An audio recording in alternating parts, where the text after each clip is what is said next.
እንዴት ዋላችሁ? ሰላም ናችሁ? ዛሬ የምንመለከተው የማኔጀሪያል ግሪድ ቲዮሪ ሞዴልን ነው የምንመለከተው። እንግዲህ የዚህ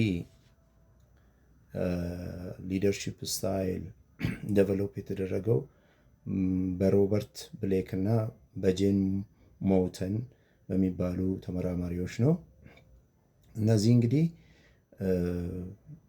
ዴቨሎፕ ባደረጉት የሊደርሺፕ ቲዮሪ መሰረት ለአንድ ስራ መሪ ለስራው ያለውን ትኩረት በአግድም መስመር፣ ለሰራተኛ ያለውን ትኩረት ደግሞ በሽቅቦች ወይ ደግሞ በዋይ አክሲስ አስቀምጠውታል። በጠቅላላው በሰንጠረዥ ውስጥ 81 ሳጥኖች ይገኛሉ።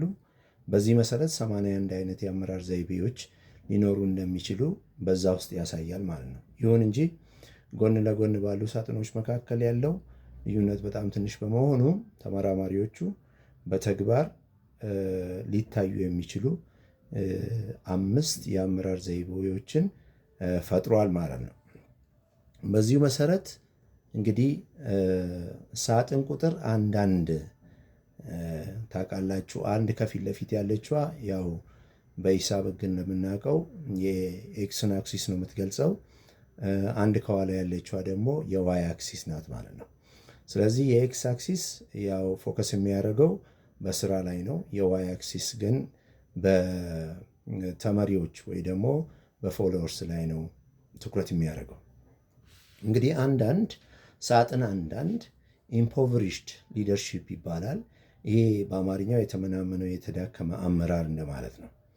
በዚህ ቲዮሪ መሰረት ይህ አንዳንድ የሚያሳየው ለሰዎች ወደ ለስራ የሚሰጠው ትኩረት በጣም ዝቅተኛ መሆኑን ነው የሚያሳየው። የስራ መሪው ለስራ ሆነ ለሰራተኞች ደንታ አይኖረውም። ውሳኔ በራሱ አይወስንም። ሌሎችም ደግሞ ውሳኔ ሲሰጡ እንዳለ ነው የሚቀበለው። ለምን የሚል ሀሳብ አያነሳም። የተለያዩ ሀሳቦች ሲኖሩ ለየትኛው ወገናዊነትን ማሳየት አይፈልግም። ለየትኛውም ያው መሀል ላይ መሆን ነው የሚፈልገው። አለመግባባት ሲኖር ራሱን ለማግለል ጥረት ያደርጋል ነው። አለመግባባቶች ሊኖሩ ይችላሉ። ያኔ ራሱን ለማግለል ጥረት ያደርጋል ነው። ኢምፖቨሪሽድ ሊደርሺፕ ስታይል። ሁለተኛው ታስክ ኦሪየንትድ ነው። ይሄ ሳጥን ቁጥር 91 ነው። 9 ፊት ለፊት ያለው እንዳልኳችሁ የኤክስ አክሲሱን ነው። አንድ ደግሞ የዋይ አክሲሱን ነው። ስለዚህ ስራ ተኮር መሪ ነው የሚባለው። ይሄ እንግዲህ ለስራ ከፍተኛ ትኩረት ይሰጣል። ነገር ግን ለሰራተኛ ደህንነት፣ ከሰራተኛ ጋር መግባባት በጣም ዝቅተኛ አመለካከት አለው ነው። ለስራና ለምርታማነት ብቻ ከፍተኛ ትኩረት ይሰጣል ነው። የዚህ አይነቱ ስራ መሪ በአብዛኛው ለድርጅት ስራ በጣም የሚቆረቆርና ታታሪ፣ እምነት ሊጣልበት የሚችል ነው።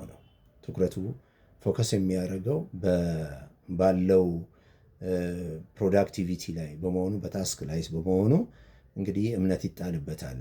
ግን በሌላ እንኳን ስናየው ደግሞ በዋይ አክሲስ ላይ ያለው አንድ ቁጥር የሚያሳየው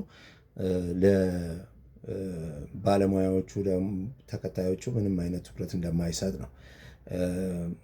ይሄ እንግዲህ የሚያሳየው ምናልባትም አውቶክራቲክ ሊደርሺፕ ስታይልን እንደሚጠቀም የሚያሳይ ምልክት ይኖረዋል ማለት ነው።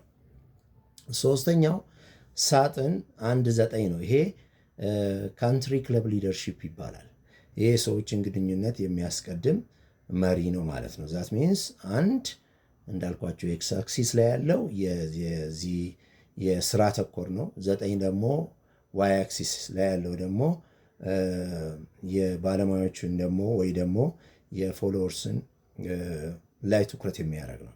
ስለዚህ ለሰዎች ከፍተኛ እንክብካቤ ይሰጣል። ለስራ ግን በጣም ዝቅተኛ ትኩረት ነው የሚሰጠው ነው።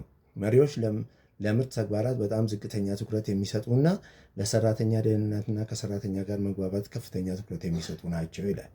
ይሄ እንግዲህ ምቹ የስራ አካባቢን በመፍጠር ፍሬንድሊ ኤንድ ኮምፎርታብል ኢንቫይሮንመንትን በመፍጠር ላይ በጣም ትኩረት ያደርጋል። ስራው ተሰራም አልተሰራ ብዙም ትኩረት አያደርግም። ዋናው ትኩረቱ በሰዎች መግባባት፣ በሰዎች ምቾት ላይ ነው ማለት ነው። ለስራው ያለው ትኩረት በጣም ዝቅተኛ ነው። ካንትሪ ክለብ ሊደርሺፕ ይባላል ይሄ እዚህ አይነቱ። አራተኛው ይሄ ሳጥን ቁጥር 5 የሚባለው መሀል መንገድ ላይ ያለ ዘይቤ ነው። ይሄ ሚድል ኦፍ ዘ ሮድ እንላለን። መሀል ላይ ነው። 5 ሴንተር ላይ ነው። እንትኑን አይታችሁ እንደሆነ መሀል ላይ ነው 5 ብላ ያለችው እና በሁለቱም በኩል ጠንካራ ትኩረት የለም ነው። ሁለቱንም ለማመጣጠን ይሞክራል። አስቸጋሪ ሁኔታ ሲያጋጥሙ የትኛውን መንገድ ለመከተል እንደሚችል ለመምረጥ ይቸገራል ነው። ዛት ሚንስ መሀል መንገድ ላይ ስላለ ወይ ሚድል ኦፍ ዘ ሮድ ላይ ስላለ ለመወሰን ያስቸግረዋል። 5 ነው ማለት ነው። ሴንተር ላይ ነው የሚገኘው። ሌላው እና የመጨረሻው ሳጥን ቁጥር 99 ነው። የቡድን ዘይቤ ነው። ይሄ ቲም ሊደርሺፕ ይባላል። ቤስት የሚባለው ስታይል እንግዲህ ይሄኛው ነው። ለሰዎችና ለስራ ከፍተኛ ትኩረት ይሰጣል ነው። ሃይ ኮንሰርን ፎር ቦዝ ፒፕል ኤንድ ፕሮዳክሽን ነው። ይሄ ሳጥን 99 ነው። በኤክስ አክሲስም ለስራውም በዋይ አክሲስ ለሰራተኛውም ለባለሙያም ትኩረት ይሰጣል። እኩል ትኩረት ይሰጣል ማለት ነው። ትብብር፣ ተሳትፎና ቁርጠኝነትን ያበረታታል ይላል። ውሳኔዎች በጋራ ይወሰናሉ። የተለያየ አመለካከት ያላቸው ሰራተኞች ሆነ ሀሳብ በጽሞና ያዳምጣል ይላል። ዛት ሚንስ ይሄ እንግዲህ ሪሌትድ የሚሆነው ስናየው ወደ ፓርቲሲፓቶሪ ወይ ዲሞክራቲክ ሊደርሺፕ ስታይል የሚጠጋ ነው የሚመስለው ቶታሊ። ለምን ቲምወርክን ኢንካሬጅ ያደርጋል፣ ፓርቲሲፔሽንን ኢንካሬጅ ያደርጋል። ስለዚህ በዛ ልክ መታየት ያለበት ብለን እናስባለን። ከፍተኛ አፈጻጸም የሚያመጣ አይነት ሊደርሺፕ ስታይል ነው።